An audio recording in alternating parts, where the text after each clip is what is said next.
కాసేపు టైం దొరికితే మీరేం చేస్తారు? ఫోన్ చూస్తారా?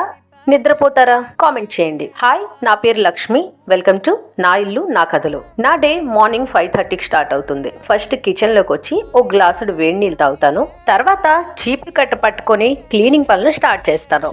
స్నానం చేసిన తర్వాత బ్రేక్ఫాస్ట్ కోసం రెడీ చేసుకుంటున్నాను. ఈ రోజు ఉప్మా చేస్తున్నాను. అన్ని కట్ చేసి రెడీగా పెట్టుకున్నాను. లంచ్ లోకి తోటకూర ఫ్రై చేద్దామని అది కూడా కట్ చేసి పెట్టుకున్నాను. తర్వాత మా అబ్బాయిని నిద్ర లేపాను. పాప పడుకొని ఉంది. మా అబ్బాయి స్నానం చేసి రెడీ అయ్యేలోగా నేను ఉప్మా కూడా రెడీ చేసేసాను. కొంతమందికి ఉప్మా వాటర్లా ఉంటే నచ్చుతుంది. మాకు మాత్రం ఇలా పొడి పొడిగా ఉంటేనే నచ్చుతుందండి. మా అబ్బాయికి లంచ్ బాక్స్ మార్నింగ్ ఇవ్వనండి. 10:30 ఆ టైంలో మా హస్బెండ్ విడిగా తీసుకెళ్లి ఇస్తారు. లంచ్ బాక్స్ లోకి లెమన్ రైస్ చేశానండి. మా కోసం తోటకూర పెసరపప్పు ఫ్రై చేశాను. అలాగే ముల్లంగి వేసి పప్పుచారు చేశాను. నా వీడియో మీకు నచ్చితే ఓ లైక్ ఇవ్వండి. అలాగే నా ఛానల్ ని సబ్స్క్రైబ్ చేసుకోండి. నాకు చాలా హెల్ప్ చేసిన వాళ్ళు అవుతారు. Thank you.